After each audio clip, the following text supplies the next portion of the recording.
দীর্ঘ ১৯ মাস আগে হারিয়ে যাওয়া এক ব্যক্তির রহস্য উন্মোচিত হলো এমনভাবে যা কোনো থ্রিলার সিনেমার গল্পকেও হার মানায়।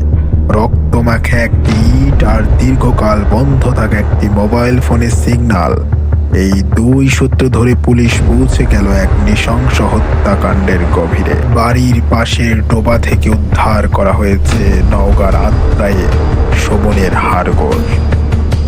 ২০২৪ সালের ২০শে জুন রাত তখন 12:30।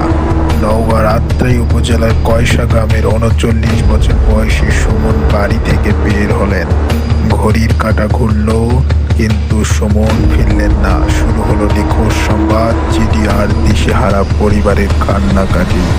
তদন্তে নেমে পুলিশের নজরে এলো রাস্তার পাশে পড়ে থাকা কিছু ইটের টুকরো। তাতে লেগেছিল শুকনো রক্তের দাগ। ডিএনএ টেস্টে নিশ্চিত হওয়া গেল এটি সুমনেরই রক্ত, কিন্তু খুনিকে আর সুমনই বা কোথায়? অপরাধী মনে করেছিল সে পার পেয়ে গেছে, কিন্তু বিধাতা হয়তো অন্য কিছু লিখে রেখেছিলেন।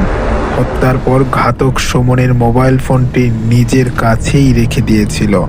দীর্ঘ ১৯ মাস ফোনটি বন্ধ রাখার পর খুনি যখনই সেটি চালু করলো, অমনি পুলিশের প্রযুক্তি জালে ধরা পড়ল সে।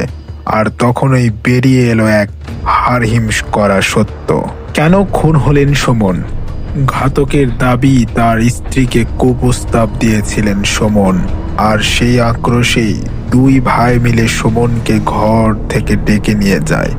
নির্জন অন্ধকার রাস্তায় সুমনের মাথায় ইট দিয়ে একের পর এক আঘাত করে মাথা থেতলে দেয় তারা। সুমন নিস্তেজ হয়ে পড়লে দুই ভাই মিলে লাশটি টেনে নিয়ে যায় পাশের এক শুকনো ডোবায়। সেখানে গর্ত করে লাশটি মাটি চাপা দিয়ে তারা ফিরে যায় স্বাভাবিক জীবনে।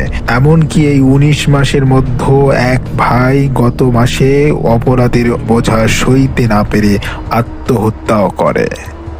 ১৯ মাস ধরে লাশের উপর দিয়েই হেঁটে গেছে মানুষ, অথচ কেউ টের পায়নি আক্রোশ কতটা ভয়ানক হতে পারে। এই ঘটনায় তার প্রমাণ। থানার চাঞ্চল্যকর সুমন হত্যার রহস্য উদ্ঘাটন হয়েছে। প্রধান আসামি শফিউল গ্রেফতার হয়েছে এবং লাশ গুম করার পানির ডোবা থেকে ভিকটিমের কঙ্কাল উদ্ধার